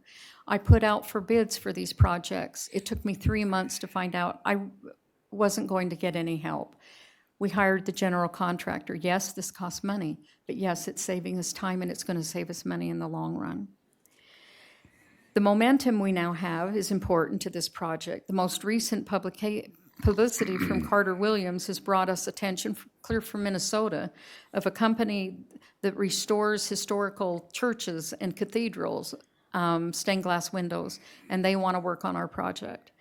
And we also got a call from the same article, we got a call from a young new company in this county, a painting contractor that wants to donate his time to be part of this project. Next. Phase 2 restoration is also going to include all the ADA information, or things that we need. The ADA ramp is planned on the northeast corner of the steps with a walkway to the existing sidewalk. We are also filling other ADA requirements with lighting and restroom accessibility. We intend to move the HVAC system with a battery backup system into the crawl space, and that'll open up the vestibule, which, by the way, is the only addition to this building, and it was added in 1901. So Almost brand new. we are going to be able to open that up for more museum. Next slide, please. I'm proud to say that with current and expected use, there are no triggers in the code that require upgrading the seismic strength of this building. That is how well this building was put together. Saying that, we have chosen to follow the advice of our architect on record and are making some upgrades and repairs to the structure in the rafters to include strengthening the bell tower supports. We intend to welcome visitors, we intend to welcome volunteer labor whenever possible. We've been approached by carpenters who want to help us with the decayed fascia and soffits. The next one, please. Our final phase is beautification, interior restoration, exterior landscaping, and the installation of 2 unisex restrooms in the building behind the church. Though this is our last project, this committee hopes to find funding to finance a historical interior assessment, which is invaluable when applying for this grants in the future for the interior. The next slide shows you all the funding we have to date. The most important one I want to point out there is the bottom one. We have raised over $20,000 with just small fundraisers. My initial, and some of you may have received it, when I first started this project and put the committee together, I wrote a personal letter I put in our brochure, and I sent it out to every citizen. And every that is- elected official. Hmm? And every elected official.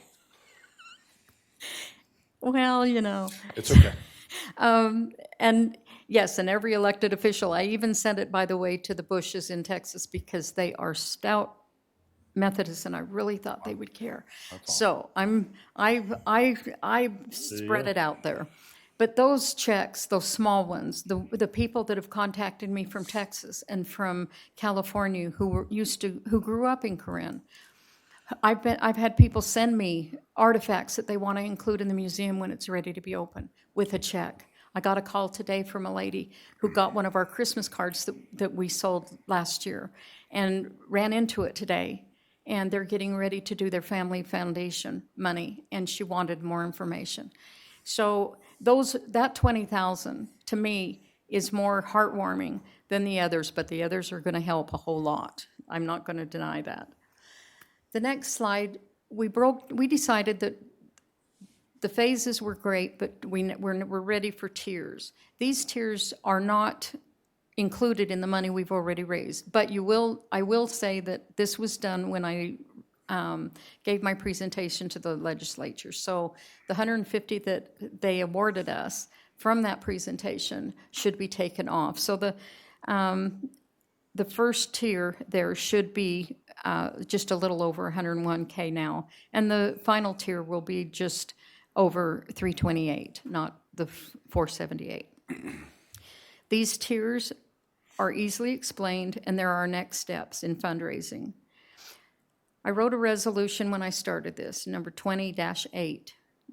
This committee's work was to end when we did the restoration of the building. That's what I wanted to do. I wanted to make sure this building was restored, not repaired. I wanted to make sure it stayed on the historical registry and stayed giving the town what it deserved and giving this building what it deserved. But this committee does not want to stop there. We want to continue with the beautification. So we're going to follow this to the end. Any questions? Because that's it. I think that's it. I've had the opportunity to perform a couple weddings in that building in the last 10 years. I had a niece, and I'm trying to think of the other, but it was sure awesome to be in that kind of a building, you know, that 100 years old, and really realize what the West was, you know. And I know when people talk about the Hell on Wheels show that it was loosely based on Corinne with all the things that had happened out there. So it's an interesting place, to say the least, and Corinne's got a great history. So I know that we wrote letters and talked to constituents and legislators when you guys were coming down there to be able to say, yeah, we support this project because we think it's a really good project. So have you guys got any other questions? From the county, what I'm hoping for is, when I came before, I was just new to this. I wasn't sure what I was doing, and you gave me some great advice. And you also said, I believe it was you, as a matter of fact, told me that you didn't realize this project was happening, and we belonged on the county's building. Yeah. And included. And I would like to know if that still stands, and I still do want some of my artifacts back when the time comes. I was just going to say, I'm kind of wondering how come you guys didn't put in for the tourism grants also. That's what I was wondering as well. I know I brought that up the Until last just time. recently, and the problem with those is they wanted, what we saw of the one that we were sent to was very specific, and we weren't ready for that spot. But now that we're on a roll, we're ready. Okay. And I would put in next year for sure. I would put in next year for sure, because you're a nonprofit. You meet all those things. So, like I said, there was some good money granted towards tourism, and that would be a great thing to be Yes, able to it put on would. them. So, Thank you. you guys got any other questions? So I do have a question. Your goal is to make it into a museum? Is that what I heard? It was already a museum. Well, it's just What a we intend to workable do. museum. Yes, it already was a museum, and it was opened, there was a note on the door, and it would be opened anytime anybody asked. There was different people that had the keys.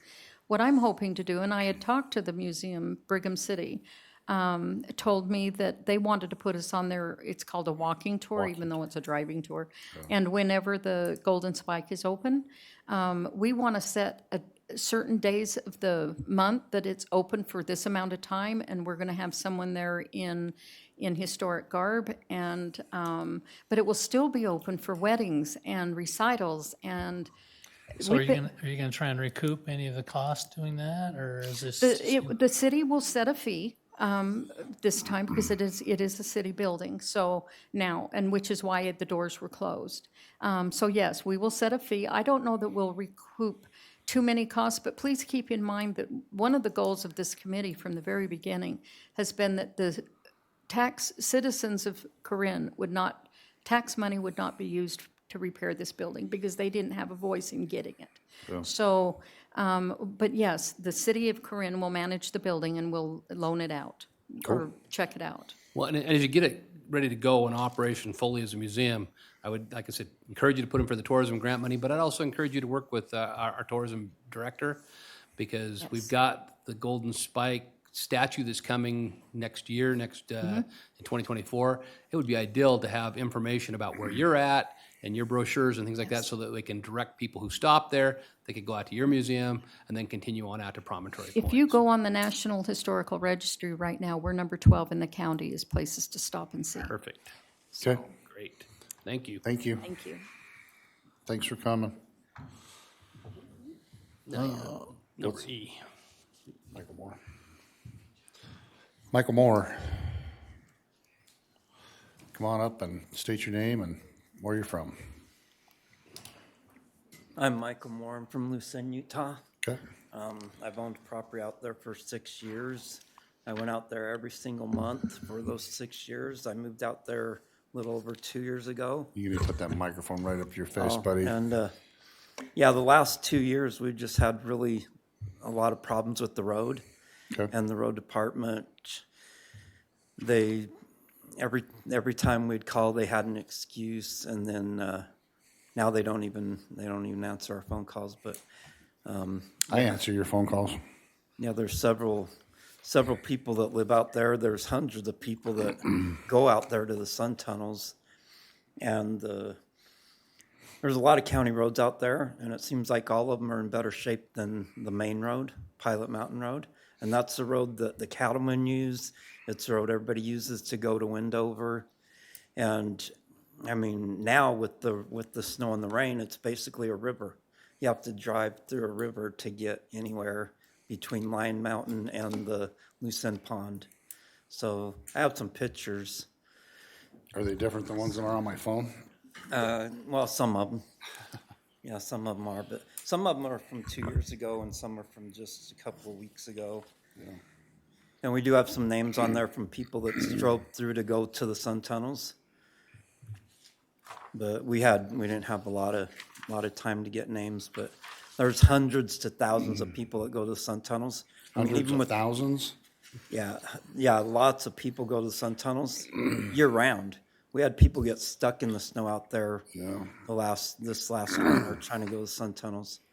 But the roads are just really bad, and every time when they do come through, they just cut the road down, and it makes it deeper, and it just makes it worse.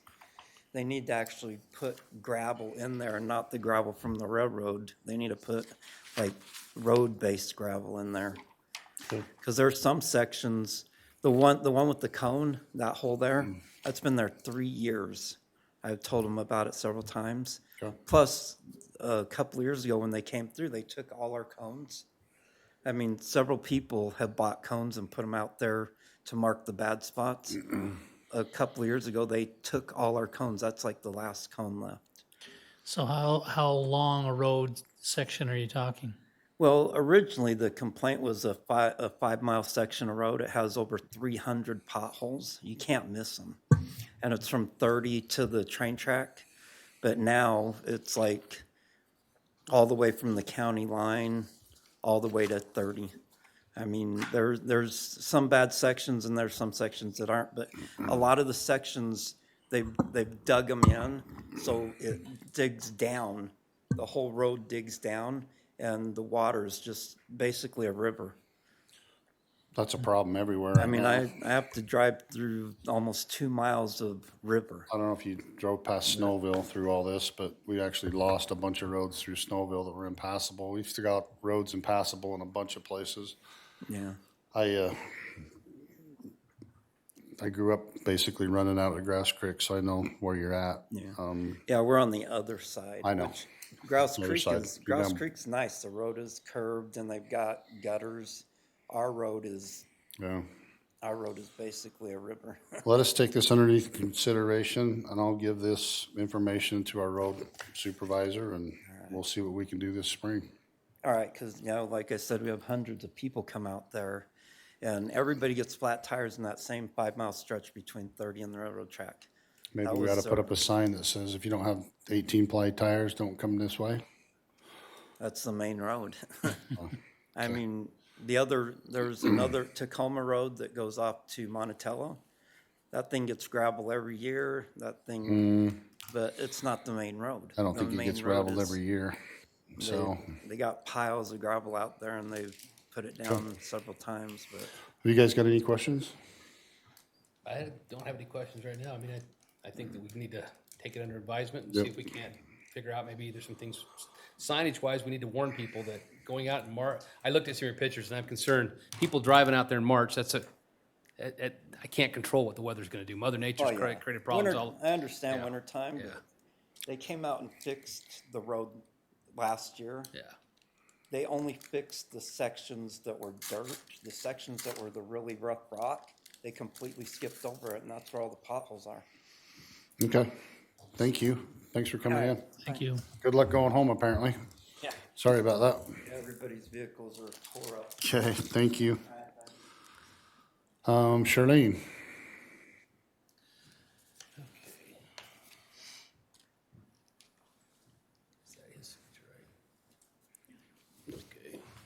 Charlene Larson, County Auditor.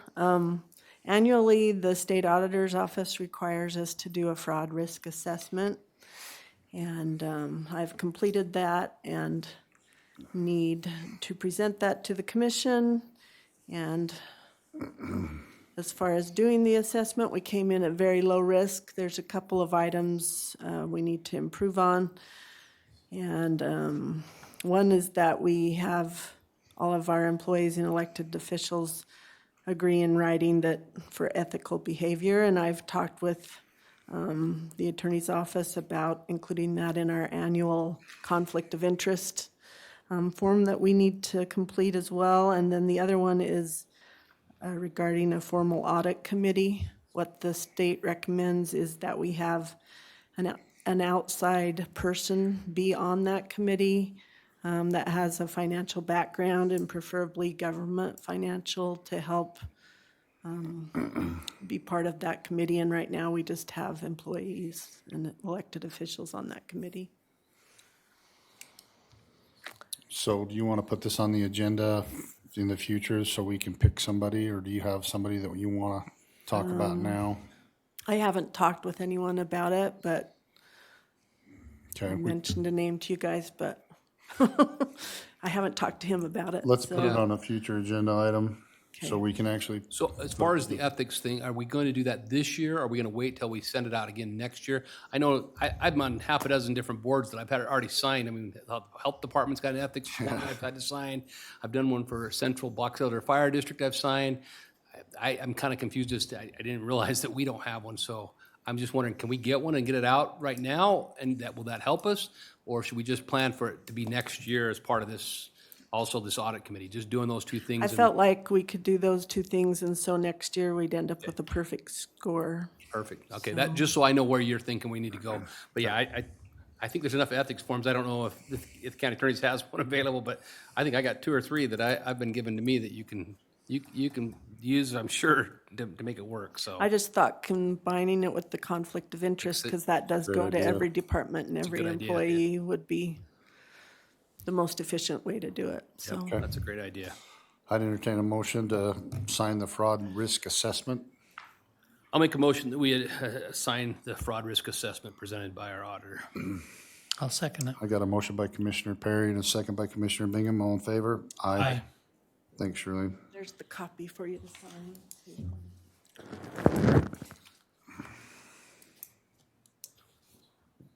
We've got that copy, you need 2 copies, just You one want for this one you. back to you? Okay. She's got an official signed one there, so you can have one too, so. Oh, Annie, you're up. Steve. It's the Annie and Steve show.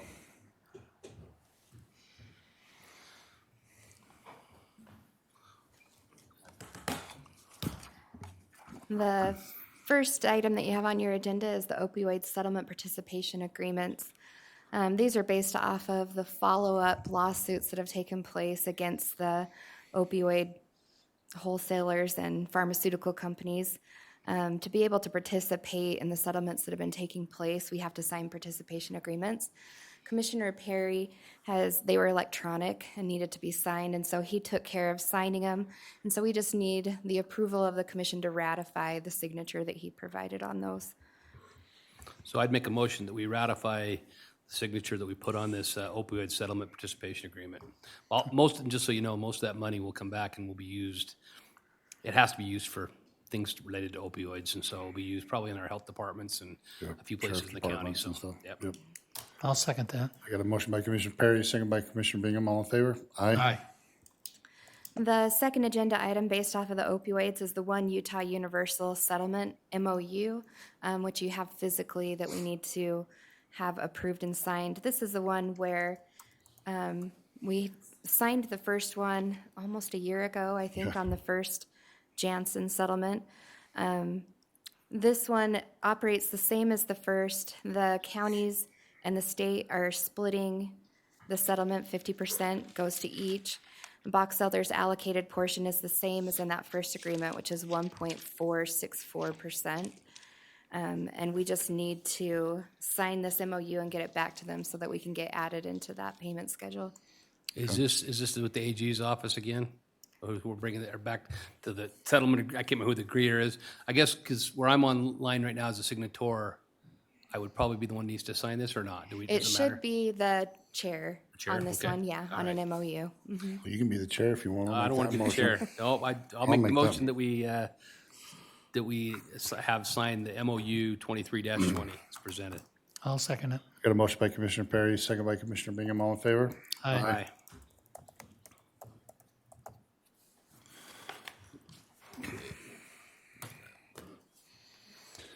Okay,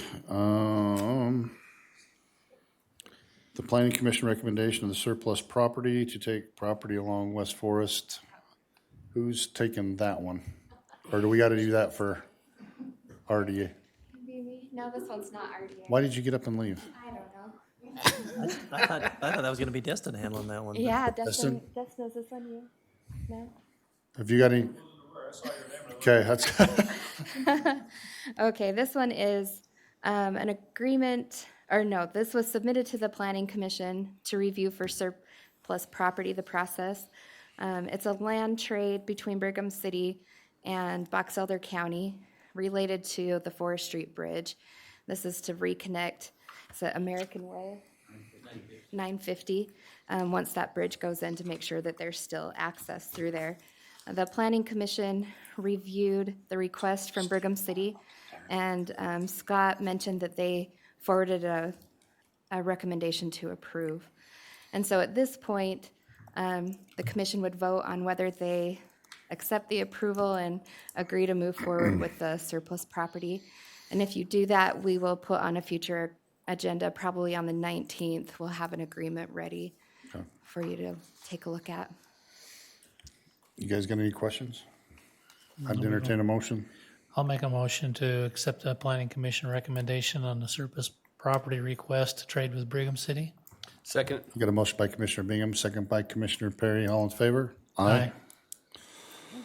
Thank you. I was actually gonna say, Annie, you forgot. See if she'd turn around. Thanks, Dustin, for chipping in. Not a problem. All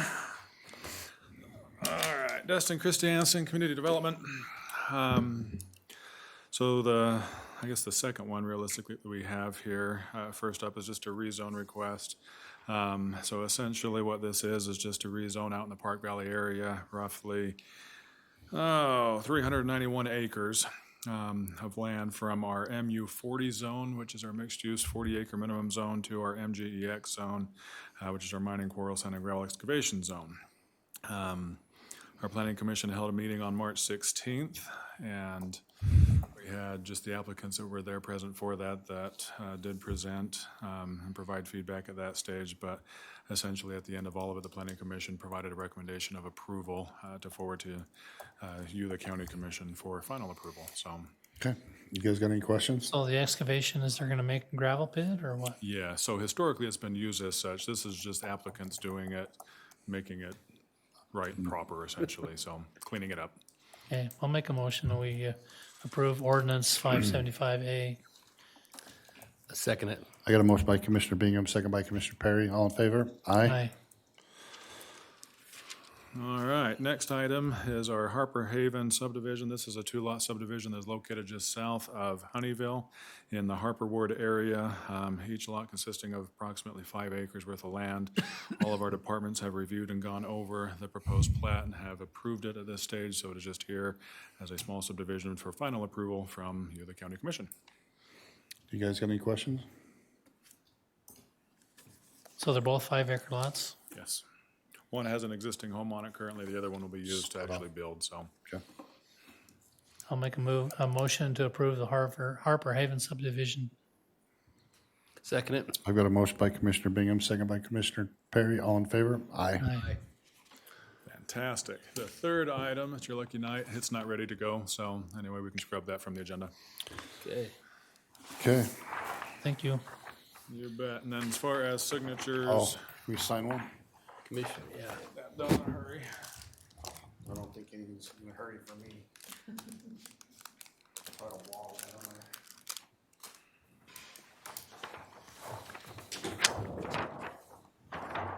there.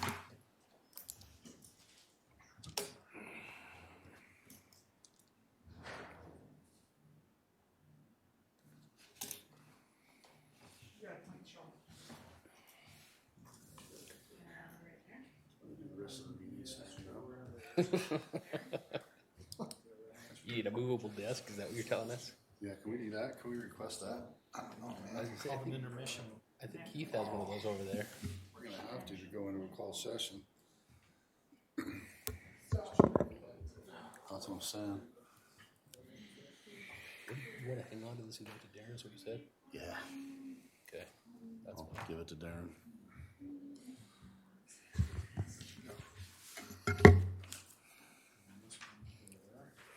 Hundreds of thousands of people. Yeah. I had a hard time with a straight face with that one. Stan, you don't really sign that. I I don't know if you do that now or when.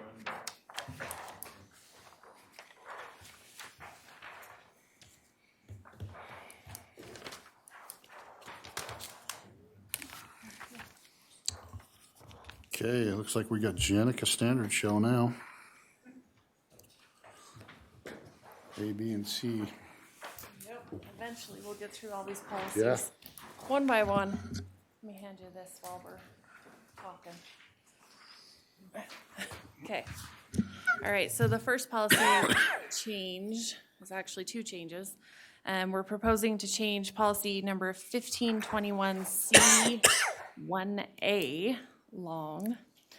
But this basically just takes our current requirement for the state OHV course, changing it from a $35 course to the now free course that's required for all public lands. So this is just one part of our OHV training policy, but we would like to use that instead of the $35 fee class. So in other words, you're saying State a motion. money, huh? Okay. And that was on policy 15, right? Yep, 15, yep, 15, section 21 of 15. But policy 15. Policy Okay, I make a motion, we adopt the changes to policy 15. I'll second it. I've got a motion by Commissioner Perry, second by Commissioner Bingham. All in favor? Aye. Aye. Okay, so then the next one is policy 20. This is under section 20-5. It's an overtime and compensatory time policy that's just currently not being followed at the county. So our overtime policy is actually listed under the Fair Labor Standards Act policy, but it does cite here that compensatory time should be earned up to 40 hours in lieu of overtime in certain departments. This particular policy had said that that time needed to be used within 60 days of accrual, and we don't enforce that, so we would just like to remove that section of that policy. So, okay, so do we have, we don't have, make them use it within 60 days, do we have them use it within a certain parameter of time? Or There's do we no- just say a maximum of 40 is all they can carry? Yeah, there's no parameter. They can just max carry 40, and then after that, everything goes over to overtime. It does say in there that the supervisor is to encourage use of it so that we don't have so many balances over. But yeah, it is an expense that could affect the county, but it doesn't affect all county employees. So there is a little bit of a But liability the only there. impact would be 40 hours worth, right? Correct. Per employee that had it? Yeah. Okay. I'll make a motion to adopt the changes to policy number 20. I'll second it. I've got a motion by Commissioner Perry, second by Commissioner Bingham. All in favor? Aye. Aye. Okay, so the next one's the workers' compensation policy. The county has never had a written workers' compensation policy. We've just followed the state code. I do have a question from the work session, just to clarify which section you were talking about where you want it to say HR/risk manager, so I could make that change. Well, I think it probably would be, I was just looking at it and was thinking, okay, it says injury, illness to supervisor. It says, and under reporting, report the injury or illness to your supervisor and human resources immediately. Could we just add in there, I mean, supervisor and human resources, and even add in / risk manager, something like that? I was thinking in that part, it would be there and probably there, and then there's also, second part is on line, so that's on page 61 that I'm looking at here, or page 1 of 6, anyway. I found it. There, and then the other place would be on that first one right there. It says the supervisor must immediately contact the human resources. And then second, you say human resource will contact the risk manager. So Right. I kind of would, I think maybe it would be good if we could have them contact the risk manager, have the supervisor also contact the risk manager, so the risk manager can get out, even though, you'll call them, it may make it so there's one less thing you have to do if we put on there the immediate supervisor must immediately contact human resources / risk manager and risk manager, or put and. So I'd say human resources and the county risk manager. Therefore, if we put it in those two spots, Perfect. that way our risk manager is getting contacted. You know it's happening, but our risk manager can get on top of it right then and start looking at this and start saying, okay, here's some things I need to be thinking about. And our risk manager may have questions that you wouldn't have from HR that helps our risk manager do a better job for us. In some of these cases, it won't apply, but Yeah, that would exactly. be ideal, I think. Yeah, Is that- that? So I is just that- have, I have a question, just because I'm over the risk manager. Right. Are we talking about just reporting it to them, or are we talking about reporting to workers' compensation? I'm not sure how that works right now. So right now, the way we have it set up is I handle all of the communications with workers' compensation except for the safety aspect. So safety training, et cetera, the new risk manager handles. Currently, I process all claims because I have the employee information and lost time wage information. If there's something that affects risk management, I've been calling Chase and letting him know. And then allowing him to do the follow-up, like post-accident, what we could have done better. All of that accident investigation is his responsibility. And he would be doing like an investigation into something, that kind of thing. So, but as far as processing the claims, that wouldn't switch over, what you're saying, it wouldn't switch over to the, Well, unless you want to have Chase have access to all the personnel property and everything else. Well, he'll have property and everything. The Oh, only thing but he won't personnel. have access to is employee wage information and employee personal information. So he's handling the rest of the risk, the property, the auto, the liability, all of that. Okay. So, but I can definitely Is make that going those to work? Does that changes. make sense for you guys? yeah, I think so. I Okay, mean, that Chase is works. here, I assume that'll be okay. Okay, if that all works, we can make that, yeah. I really want to, because we've hired him, I want to make him accessible, and that's why. We're going to work the crap out of you is what Yeah, I'm saying. we want to work We him as have much as been. possible, so that's our goal, yeah. So I think if we can make those minor changes, I would make a motion with those minor changes that we adopt that new workers' compensation policy number 26. Okay, I'll second that. We got a motion by Commissioner Perry and a second by Commissioner Bingham. All in favor? Aye. Thank you for the clarification. Okay, the last one is our reasonable accommodation policy that we've also never had written.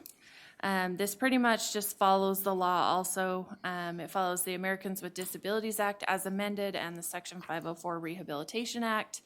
It basically outlines what our responsibilities are should an accommodation request be made and how we're going to handle those moving forward. If I remember, I saw that correctly, it worked with you and the county attorney's office working through that, right? Correct. Yeah, I'd make a motion, we adopt that policy number 27 as proposed. I'll second that. I got a motion by Commissioner Perry and a second by Commissioner Bingham. All in favor? Aye. Thank you. Have you got, do you want to sign those real quick, the green folders? Yep. Here, I'll let you start down at that end, pass them this way. And then as soon as we start, I'd entertain a motion to go into our RDA. As soon as he's done signing stuff. He's gonna sign, As soon yes. as we're done signing. We'll stuff. make a motion that we go into our RDA meeting.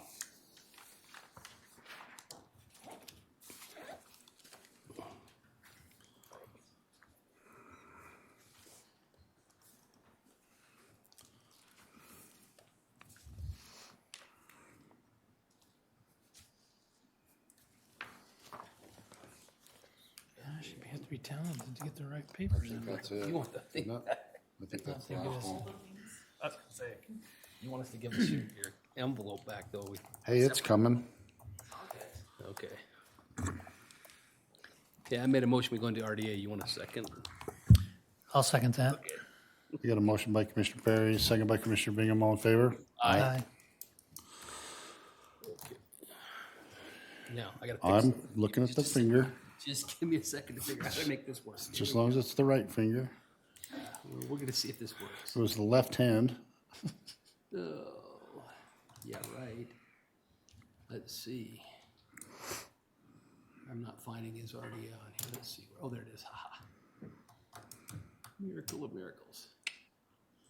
Amazing. I want that. Okay. Where's slideshow? Where at? On the left, View? yeah, then slideshow. View? Slideshow. Ha! There we go. Awesome. Okay. Okay. Approval of minutes. I'd entertain a motion for 3/1/23. Make a motion to approve the minutes from 3/1 of 23. I'll second it. We got a motion by Commissioner Perry and a second by Commissioner Bingham. All in favor? Aye. Aye. You don't need to sign that one. Sorry, I'm just used to shuffling them over. We've been I had an What- invitation. Can I make just a quick, we're going to make a slight agenda switch here, just so you, we're going to do A and C, and then we need to go into a closed session before we can address B. Okay. Thanks for reminding me. Thank you. We've been invited to join the Utah Aerospace and Defense Association Administration Board of Governance. They are asking for, I think it was 10 grand to be able to join that board. Aerospace is one of the largest industries in Utah. I think it's second to agriculture, to tell you the truth. When we found out that we were going back into like DC and stuff and doing all the things that we needed to do, everybody else in every state had an association like this. And Aaron Starks, I don't know if you remember Aaron. Yep. Has brought this forward. He used to be World Trade Centers, I think. It was, yep. World Trade Centers, so. Larry H. Miller before that. Yeah, Larry H. Miller before that, and since Box Elder County, one of our largest taxpayers is Northrop Grumman, and we have smaller aerospace and defense things here, along with the drones and things that we've been doing.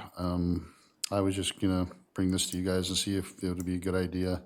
I mean, we're involved with UMA, we're involved in different things like that, so if we brought it out of the RDA, that would be, I think, a good chance to be able to support them in those things, so. So the funds would come out of the redevelopment agency? Yeah. So how much money do we actually get in there? I've never seen how much money we generate annually. A lot. A lot. And the idea is to reinvest it back into redevelopment. Yep. So this year, when I became commissioner, Northrop Grumman actually mothballed 22 buildings. We were struggling at that time, from my understanding. And now with all the support and things that are happening out there, they are coming back. They've unmothballed all 22 buildings on the north plant, and they're in the middle of building 15 more. So they are going to be busy for the next, I think it's a 60-year or 80-year contract with this new ICBM. But they're actually talking to the broadband people to try to get broadband out there. I was just on a meeting today with them. They're trying to get the broadband out to the north plant because their coverage now, they've got so many people coming. So we also own a building out there. We do? Yes, Box Elder RDA owns a building out there that has drones. Oh, yeah, out by Plant 78. Yep, Yeah. Plant 78. When are we gonna go look at it? Hey, Anytime you want it, you can go to look at it and then walk across to Senator Sandals' farm, not too far away, so. you actually have a drone the size of a Cessna that's been parked in there. The guys, I think, from California lost their funding, and I have a feeling we're gonna have a big drone in our process, so. We'll work with you. Anyway, that's. I'd make a motion that we join the Utah Aerospace and Defense Association Board of Governors with the RDA funds as recommended there, so. I'll second it. I've got a motion by Commissioner Perry, second by Commissioner Bingham. All in favor? Aye. Just as a side note, because of Northrop Grumman and the fact they're going to be sending the Ares rocket to the moon, I was watching the other day when they announced who the astronauts are, and it kind of cracked me up the fact that not one of those astronauts was alive the last time we went to the moon. Yep. But that's who they're sending to the moon these times, people who had never even seen any of that, so it's going to be interesting. We got to meet them last time when we were out there for the last shuttle. They were all there, and we got to meet all the people that were gonna go. So that'll be cool. Okay, approved funding for Bragg Regional Economic Development. This is what we're doing through with Bragg to have him help us do all the things. We finally just got the contract, right, Charlene? So Sean Milne, that you've met, is doing a great job of doing everything for 3 counties. He's been the jack of all trades, and I compliment him, condemn him for being one of our employees. Compliment him on the things that he's done so far. So, and this funding is actually going to be coming out of SB 95 for the 200,000 we get a year. The rural county grant. Yep. So we're actually not having to pay anything for that. It's located in the RDA fund, but it's not really RDA. Money, yep. So that fund is coming out of the SB 95 funding money, so. So I'll make a motion that we approve the funding for the Bragg Regional Economic Development Quality Growth Director. And I would encourage him to continue to work with that SB 95 money and figure out the best place to use that, so. I'll second that. I got a motion by Commissioner Perry and a second by Commissioner Bingham. All in favor? Aye. Okay, Motion to go into a closed session I'll second that. to talk about, to talk. I'd entertain a motion. Okay, I'll make a motion. I have two different motions. I'll start with that we move to allow the county attorney's office to work on negotiations for the Brigham City the storm system project on 1400 West. I'll second that. I got a motion by Commissioner Perry and a second by Commissioner Bingham. All in favor? Aye. Second motion would be that we send the surplus property planning to the Planning Commission for their recommendations on the surplus property that deals with this. I'll second that. I got a motion by Commissioner Perry, second by Commissioner Bingham. All in favor? Aye. Aye. Keith says we got to give you a prize. Are we going to like talk about it? Or I have all this posted. That, okay. Let's talk about it for a minute. Okay. So Box Elder County has a piece of ground that basically goes to nowhere.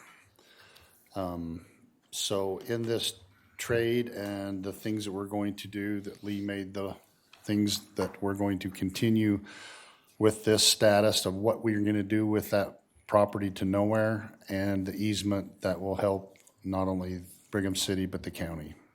Well, and we have a drainage pipe that was the county's, and we're going to revert that over, hopefully to Brigham City to deal with the maintenance of that and some flood issues that'll be helpful for everybody involved. See, usually Marla just reads my mind. So. But Marta doesn't care right now because she's in Hawaii. So. Yeah. Okay, motion to, did we get anything else? Anything? Anyone? Did I miss anything? I'll make the best motion of all. I'll make a motion that, we have to adjourn from this meeting and go back into the commission meeting? We already did. Okay, so. We No, did. so we make a motion to adjourn from the RDA meeting and go back into the Yes, commission. and go back into the commission meeting. I'll second that. All in favor? Aye. Aye. Okay. Yep. Uh-huh. Motion to adjourn. I'll Anybody? make a motion to adjourn the regular commission meeting. Second. Motion second. All in favor? Aye. I've never used that in 10 years. Wow, we did. That was not, that was crazy. It's actually, Yeah, having all those three things at once is you need crazy. to learn how to use it. How you doing?